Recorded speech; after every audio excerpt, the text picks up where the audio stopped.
ನಮಸ್ತೆ ಎಲ್ಲರಿಗೂ, ನಾನು ನಿಮ್ಮ ರತ್ನ. ಈ ದಿನ ನಾನು ನಿಮಗೆ ಚಿಲ್ಲಿ ಚಿಕನ್ ಹೇಗೆ ಮಾಡೋದು ಅಂತ ತೋರಿಸ್ಕೊಡ್ತೀನಿ. ಆಲ್ರೆಡಿ ನಾವು 1 kg ಚಿಕನ್ನ ತೊಳೆದಿಟ್ಕೊಂಡಿದ್ದೀನಿ.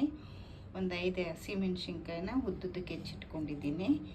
ಇನ್ನೊಂದು 5 ಹಸಿಮೆಣ್ಸಿನ್ಕಾಯಿನ ಮಿಕ್ಸಿ ಜಾರಲ್ಲಿ ತರಿಯಾಗಿ ಕ್ರಷ್ ಮಾಡ್ಕೊಂಡಿದ್ದೀನಿ. ಅದನ್ನು ಹಾಕ್ಕೊಳ್ಳೋಣ. ಆಮೇಲೆ 1 ಸ್ಪೂನು ಉಪ್ಪು ಹಾಕ್ಕೊಳ್ಳಿ. ಆಮೇಲೆ ಜಿಂಜರ್ ಗಾರ್ಲಿಕ್ ಪೇಸ್ಟ್ ಹಾಕ್ಕೊಳ್ಳೋಣ. ಜಿಂಜರ್ ಗಾರ್ಲಿಕ್ ಪೇಸ್ಟ್ 1 ಸ್ಪೂನಷ್ಟು ಹಾಕ್ಕೊಳ್ಳೋಣ.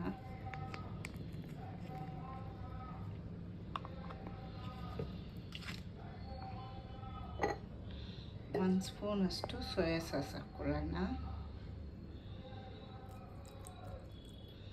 ಈಗ ಇದೆಲ್ಲನೂ ಚೆನ್ನಾಗಿ ಮಿಕ್ಸ್ ಮಾಡ್ಕೊಳ್ಳೋಣ. ನೀವಿಲ್ಲಿ ಚಿಕನ್ಗೆ ಹಸಿಮೆಣ್ಸಿನ್ಕಾಯಿ ರುಬ್ಕೊಳ್ಳೋ ಬದಲು ಚಿಲ್ಲಿ ಸಾಸು ಹಾಕ್ಕೋಬೋದು. ನಾನು ಮೆಣಸಿನ್ಕಾಯಿನ ರುಬ್ಬಿನೇ ಹಾಕ್ಕೊಳ್ತೀನಿ. ಇದೆಲ್ಲನೂ ಚೆನ್ನಾಗಿ ಕಲಿಸ್ಬಿಟ್ಟು ಒಂದು 1/2 ಅವರ್ ಮ್ಯಾರಿನೇಟ್ ಮಾಡೋಣ. ಈ ರೀತಿ ಮ್ಯಾರಿನೇಟ್ ಮಾಡಿ ಎಲ್ಲನೂ ನೀಟಾಗಿ ಕಲಸಿಟ್ಕೊಂಡಿದ್ದೀನಿ. ಈಗ ಒಂದು 1/2 ಅವರ್ ಇದನ್ನ ಹೀಗೆ ಬಿಡೋಣ. ನೆಕ್ಸ್ಟು ಅಷ್ಟರಲ್ಲಿ ನಾವು ಈರುಳ್ಳಿ, ಕ್ಯಾಪ್ಸಿಕಮ್ಮು ಇವೆಲ್ಲನೂ ಸಣ್ಣದಾಗಿ ಹೆಚ್ಕೊಳ್ಳೋಣ. ಬೆಳ್ಳುಳ್ಳಿ, ಶುಂಠಿ. ಸಾರಿ, ನಾನಿಲ್ಲಿ ಅರಿಶಿನ ಹಾಕೋದನ್ನು ಮರೆತುಬಿಟ್ಟೆ. ಒಂದು ಚಿಟಿಕೆಯಷ್ಟು ಅರಿಶಿನ ಹಾಕ್ಕೊಳ್ಳಿ.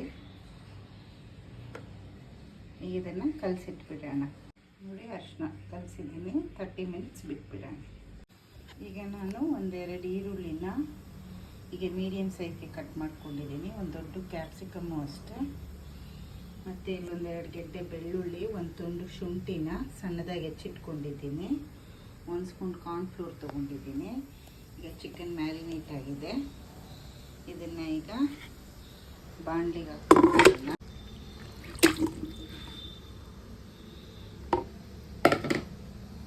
ಮ್ಯಾರಿನೇಟ್ ಮಾಡಿರೋ ಚಿಕನ್ನ ನಾನೀಗ ಬಾಣಲಿಗೆ ಹಾಕ್ಕೊಂಡಿದ್ದೀನಿ. ಈಗ ಇದನ್ನು ಸ್ಟವ್ ಮೇಲೆ ಇಟ್ಬಿಡೋಣ. ನೋಡಿ, ಈಗ ನಾನು ಸ್ಟವ್ ಆನ್ ಮಾಡ್ಕೊಂಡು ಬಾಣಲಿ ಇಟ್ಟಿದ್ದೀನಿ. ಇದೀಗ ಸ್ವಲ್ಪ ನೀರು ಬಿಟ್ಕೊಳ್ಳಿ, ಮುಚ್ಚಿಬಿಡೋಣ. ಒಂದು 10 ನಿಮಿಷ ಕುಕ್ ಆಗಲಿ. ಈಗ ಮುಚ್ಚಳ ತೆಗೆಯೋಣ. ನೋಡಿ, ಕುಕ್ ಆಗ್ತಾ ಇದೆ. ಸ್ವಲ್ಪ ತಿರುಗ್ಕೊಂಡ್ಬಿಡೋಣ. ನೋಡಿ, ಸ್ವಲ್ಪ ನೀರು ಬಿಟ್ಕೋತಾ ಇದೆ. 1/4 ಗ್ಲಾಸಷ್ಟು ನೀರು ಹಾಕ್ಕೊಳ್ಳೋಣ. ಮತ್ತು ಅದು ಕುಕ್ ಆಗಲಿ. ಮುಚ್ಚಳ ಮುಚ್ಚಿ ಇಟ್ಬಿಡೋಣ. ಚಿಕನ್ ಕುಕ್ ಆಗ್ತಾ ಇದೆ. ಈಗ ನಾವಿಲ್ಲಿ ಇನ್ನೊಂದು ಬಾಣಲಿಗೆ 1-2 ಸ್ಪೂನಷ್ಟು ಎಣ್ಣೆ ಹಾಕ್ಕೊಳ್ಳೋಣ. ಈಗ ಎಣ್ಣೆ ಕಾದಿದೆ. ನಾವು ಹೆಚ್ಚಿಟ್ಕೊಂಡಿದ್ವಲ್ಲ ಈರುಳ್ಳಿ, ಕ್ಯಾಪ್ಸಿಕಮ್, ಬೆಳ್ಳುಳ್ಳಿ, ಶುಂಠಿ ಎಲ್ಲನೂ ಹಾಕ್ಕೊಂಡು ಸ್ವಲ್ಪ ಫ್ರೈ ಮಾಡ್ಕೊಳ್ಳೋಣ.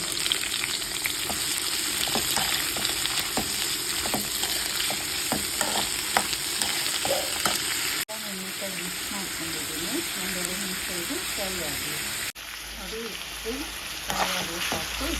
ಈಗ ಅದನ್ನು ಚಿಕನ್ ಆ್ಯಡ್ ಮಾಡೋಣ.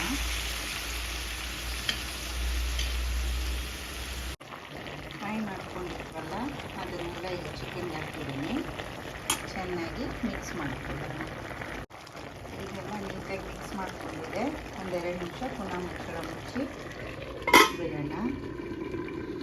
ಸ್ವಲ್ಪ ಲೋ ಫ್ಲೇಮ್ ಇಟ್ಕೊಳ್ಳೋಣ.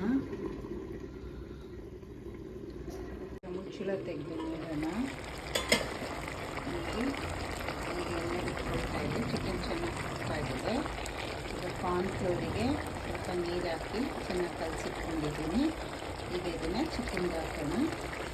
ಸ್ವಲ್ಪ ಟೇಸ್ಟ್ ನೋಡಿ, ಖಾರ ಕಮ್ಮಿ ಇದೆ ಅನಿಸಿದ್ರೆ ಮೆಣಸು ಪುಡಿ ಹಾಕ್ಕೋಬೋದು ಇವಾಗ ನೀವು.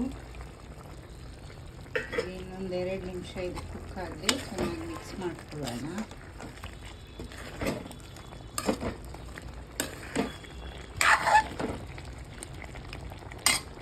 ನಾನು ನೀಟಾಗಿ ಮಿಕ್ಸ್ ಮಾಡ್ಕೊಂಡಿದ್ದೀನಿ. ಮತ್ತು ಸ್ಟವ್ ಆಫ್ ಮಾಡೋದು ಬೇಡ. ಮುಚ್ಚಳ ಮುಚ್ಚಿಬಿಟ್ಟು 1-2 ನಿಮಿಷ ಆದಮೇಲೆ ತೆಗೆದು ನೋಡೋಣ. ಚಿಕನ್ ರೆಡಿ ಇರುತ್ತೆ. ಈಗ ನೋಡಿ, ಚಿಕನ್ ರೆಡಿ ಇದೆ. ನೋಡಿ ಬರಬೇಕು. ಚಿಕನ್ ಚೆನ್ನಾಗಿ ಕುಕ್ ಆಗಿದೆ. Chicken ready. ಇದು ಪಪ್ಪು ಸಾರು ಜೊತೆ, ದಾಲ್ ಜೊತೆ, ಫ್ರೈಡ್ ರೈಸ್ ಜೊತೆ ಎಲ್ಲ ತುಂಬಾ ಚೆನ್ನಾಗಿರುತ್ತೆ. ಬಿರಿಯಾನಿ ಜೊತೆ ಎಲ್ಲ ನೀವು ಒಂದು ಸಲ ಟ್ರೈ ಮಾಡಿ ನೋಡಿ.